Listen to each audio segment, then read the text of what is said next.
जब जब सांसें भरता हूँ तेरे दिल की। আসসালামু আলাইকুম বন্ধুরা, গুড মর্নিং। সবাই কেমন আছেন? আশা করি সবাই খুব ভালো আছেন, আমরাও খুব ভালো আছি। আর আজকে তো আমাদের একটা লং ট্যুরের ব্যাপার আছে। তো দেখেন সকাল সকাল আমি মাছ ভাজা, ভাত আর ডাল করে নিয়েছি, কিছু করিনি, মা গোশ দিয়েছিলেন। তো এই দিয়ে খাওয়া হয়ে গেছে। আমার মার বোন আসছিল ওই জন্যে। তো আমাদের প্যাকিং হচ্ছে, এখন উনি করে দিচ্ছেন প্যাকিং, মানে আমি বের করে করে দিলাম, উনি প্যাকিং করে দিয়েছে আমার। দেখেন সব, হ্যাঁ এইখানে এইখান থেকে দেন। এই দেখেন এইদিকে আছে আমার জামা, এই সাইডে আমার জামা, ওইখানে মাহেরার সব খাবার, এখানে মাহেরার পিডিয়াশিওর, এখানে পাস্তা, এখানে হচ্ছে আপনার কর্নফ্লেক্স, আর ওইখানে মাহেরার সব জামা আছে, আর ওইখানে আছে ওষুধ, বডি ওয়াশ, মাহেরার সব আছে। আর এখানে আপেল আছে, না আপেলটা ছিল ঘরে, নিয়ে নিচ্ছি, বেকার এখানে পড়ে থাকবে। আর এখানে মাহেরার হচ্ছে বই, ওর দিয়েছে স্কুলে অনেক হোমওয়ার্ক, ওখানে নিয়ে যাচ্ছি। এবার সন্ধ্যের দিকে, রাতের দিকে যখন ঘরে থাকবো তখন একটু একটু করে করাবো, নাহলে হবে না। আর এখানে আমার সব কসমেটিক্স অল্প পরিমাণ যাই আছে, ওখানে মাহেরার রং পেন্সিল সব, মানে একটা ব্যাগের মধ্যে প্যাকটা করে নিয়েছি যেটুকু ধরা, মানে দুটো ব্যাগ বড় মতো পজিশন নেই, যেহেতু আমাদের এনে যাচ্ছে না, ওই জন্যে একটা ব্যাগের মধ্যে সব ধরে গেছে। তো বলেন, আমি চলে যাচ্ছি ওনাকে ছেড়ে এক সপ্তাহের জন্য। না না, 4-5 দিন, এক সপ্তাহ বলেছে বাজি। আমিও তো চাই 4 দিন থাকি, কারণ আমার ভালো লাগে না ওনাকে ছেড়ে বেশি দিন। মাদের ঘর ছাড়া, মাদের ঘরে আমি থেকে পড়ি একা, কিন্তু অন্য কোথাও গিয়ে আমার ওনাকে ছাড়া একদম ভালো লাগে না। আমার মনে হয় কি বিরক্ত লাগে। আর উনি এখন পুজোর সিজন, দোকান ছেড়ে তো যেতে পারবে না, তো কিছু করার নেই, যেতেই হবে। তো ওই জন্য যাচ্ছি। তো ওরা বলছে 1 সপ্তাহ থাকবে, আমার তো একটু ভালো লাগছে না, বলছে 4 দিন 3-4 দিনই চলে এলে ভালো হয়। কেমন লাগবে বলেন, করছি কি আমাকে ছেড়ে? প্রথম 2 দিন কষ্ট হবে একটু। ও তারপরে কষ্ট হবে না? আরে মা, প্রথম 2 দিন তো কষ্ট এমনি হবে। বলছে প্রথম 2 দিন কষ্ট হবে, তারপর কষ্ট হবে না। তার কষ্ট হবে বলবো নাকি, সবাইকে বলে হবে। আচ্ছা, ওনার এখন কষ্টটা একটু কম হবে, কারণ কেন বলেন তো? কারণ সকালে উঠবে আর দোকান ছুটবে, মানে এখন ব্যস্ততা টাইম, পুজোর সময়, তো ওনার ওই দিকেই সারাক্ষণ ব্রেনটা পড়ে থাকবে। হয়তো রাত্রেবেলায় একটু কষ্টটা হবে, রাত্রেবেলায় হয়তো মিস করবে, মাহেরাকে বিশেষ করে মিস করবে। তো আর এই সকাল থেকে মানে রাত 12টা-1টা পর্যন্ত ওনার কষ্ট হবে না, কারণ দোকানেই উনি ব্যস্ত থাকবে। ঘুম থেকে উঠেই ছোট, আর ঘুম থেকে উঠবে, ছুটবে কাজ, আবার রাত চলে আসবে, এসে শুয়ে পড়বে, ক্লান্ত শরীর। তবুও একবার এসে হয়তো যখন ঘরে দেখবে তখন ফাঁকা ফাঁকা লাগবে, বাট ঘুমিয়ে পড়বে। আর উনি তো দোকান চলে যাচ্ছে, আমাদেরকে মানে ছাড়তেও পারবে না ট্রেনে, কারণ আমরা অড টাইমে যাচ্ছি ওখানে, এই সময় উনি দোকানটা চালানোর টাইম, তো ছাড়তেও পারবে না। তো এখনই আমাদের বাই বাই টাটা হয়ে যাচ্ছে। আবার ওই দিদি যাবো, তখন একবার দোকানে দেখা হয়ে যাবে। তো আমাদের যাওয়ার তৈরি চলছে, আর বোন চলে এসেছে, ও যাবে। ছোটটা আসেনি, ছোটটাকে রেখে দিয়ে চলে এসেছে।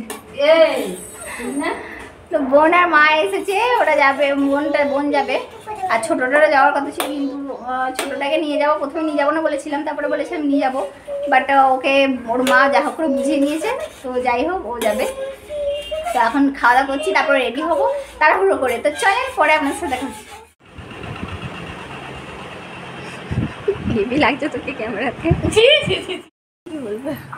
তো very very very very bad news, সেটা হচ্ছে আমাদের ছিল 1:30টায় ট্রেন।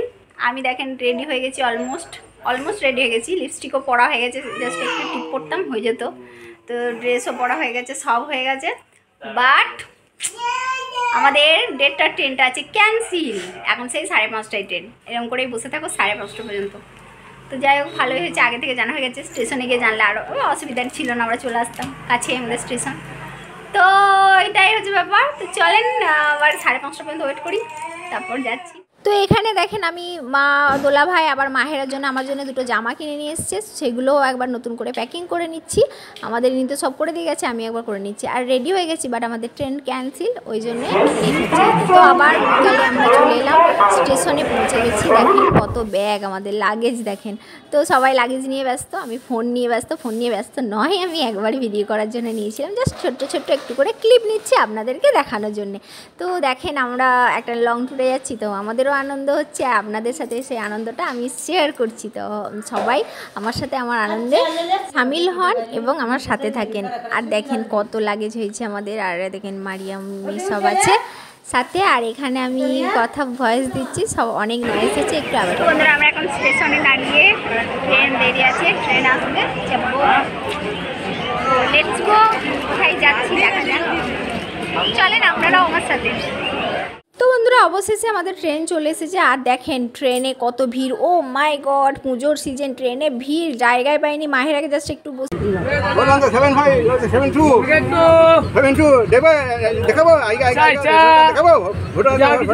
মায়ের আগে জাস্ট একটু বসিয়েছিলাম, তারপর আমরা দাঁড়িয়ে দাঁড়িয়ে এসেছি সারাক্ষণ, অনেকটা যাওয়ার পর 2 ঘন্টা পর প্রায় আমরা একটু জায়গা পেয়েছি। তো এখানে একটা দাদু খুবই মজা করছিল, মানে আনন্দ করছিল। তো ট্রেনের মধ্যে একটা এরা মানুষ থাকলে না জার্নিংটা অনেকটা কম লাগে, তো আমাদের মজা করছিল। তো জার্নিংটা আমাদেরও একটু কম মনে হচ্ছিল, যে না জার্নিংটা একটু কম, মানে দাঁড়িয়ে দাঁড়িয়ে এসেও মনে হচ্ছিল মজা লাগছে, আনন্দ করছি।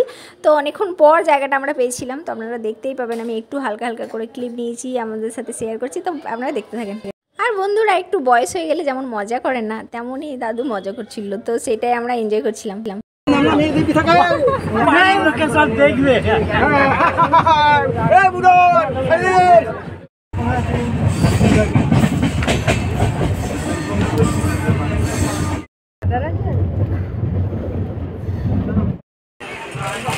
এখনো কোনো ট্রেন ফাঁকা, এতক্ষণ ট্রেনে যা ভিড় ছিল, ফাঁকা, বসে আছি এখন। মায়েরা চুপচাপ বসেছিল, এত ভিড়, বাবা একটু ফাঁকা হয়েছে, তো এখন যাচ্ছি। তো চলো,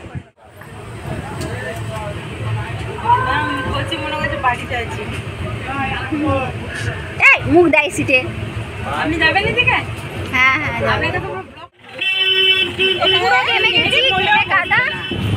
পৌঁছে গেছি অবশেষে পাকুর স্টেশন। এখন টোটো করে যাচ্ছি, এখন পাকুর স্টেশন পৌঁছেছি। এখন কখন যাই দেখি। তো অবশেষে এসে পৌঁছালাম।